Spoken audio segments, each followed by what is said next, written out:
Hello. So today we had our first appointment with plastic surgeon, and it was really good, but yet really interesting.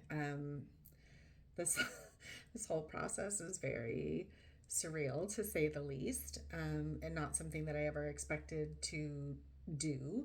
So yeah, it's just it's kind of a wild ride. But so good news is I am a candidate for the deep flap reconstruction, which is great. I was a little concerned that I might not be a candidate for various reasons, so that's reassuring to know that I am. Also, they can get me back to my current size, maybe even a little bigger. So, boom, that's a plus. And then he also confirmed that we can do nerve grafting. And that's really, really important to me because I want to be able to feel my body. One of the things about doing a mastectomy is that when you remove all of the breast tissue, you sever all the nerves. And a lot of women wind up numb and actually have nerve pain. And having had my surgery on my leg 4 years ago, I couldn't feel my foot for a long time. And it's taken me 4 years to get feeling back without any nerve grafting, right? That's just natural nerve regeneration. So it's hard for me to wrap my brain around the fact that my entire chest and part of my lower abdomen could be numb doing this procedure. So I want to do everything that I can to preserve that or to be able to reconstruct that. So, really happy to hear that this surgeon can potentially do that for me. That's really important. It's a long surgery. We're talking 9 hours, and that doesn't include.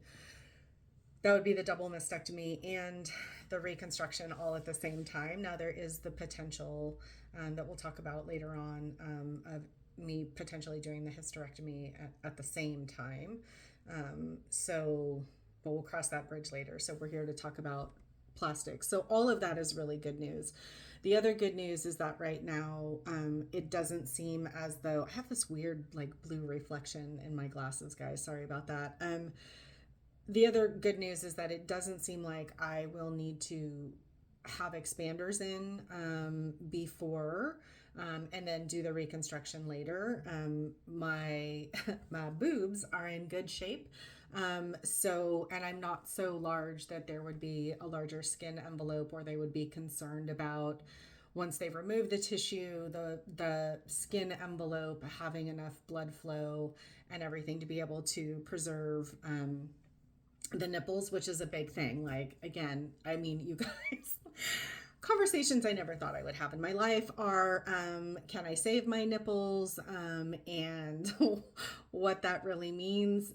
And I don't mean to make light of it, but it is funny in the grand scheme of things. And in this process, I need to really find I need to find some humor.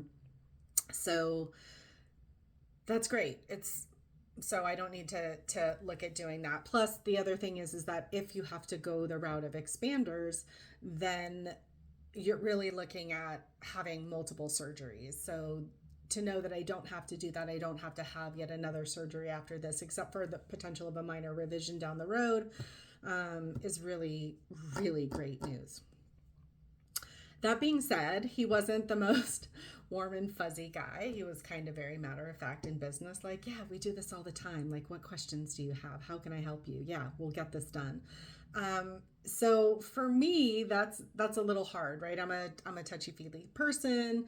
I, want to know that my doctor kind of cares about me. So it's just a very interesting experience in this world of like having to put together a team of surgeons to do this kind of prophylactic work, right?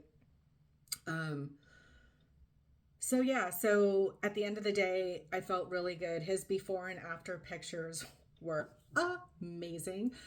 So that makes me really happy, both from just the aesthetic look of what I could have looks very natural, which is wonderful, considering that you're removing part of your body that's here, like the original you, and then sort of building a 2.0 out of your own tissue. But it is just a very bizarre thing. So pictures were phenomenal. I like who he is. I like his credentials. I feel confident in that if he is the surgeon that we choose to go with, that I will hopefully be very satisfied with the outcome. So that's great. And again, the sensory preservation is something that's really important to me because I'm a very loving, touchy-feely person, and the thought of not being able to feel that in my chest,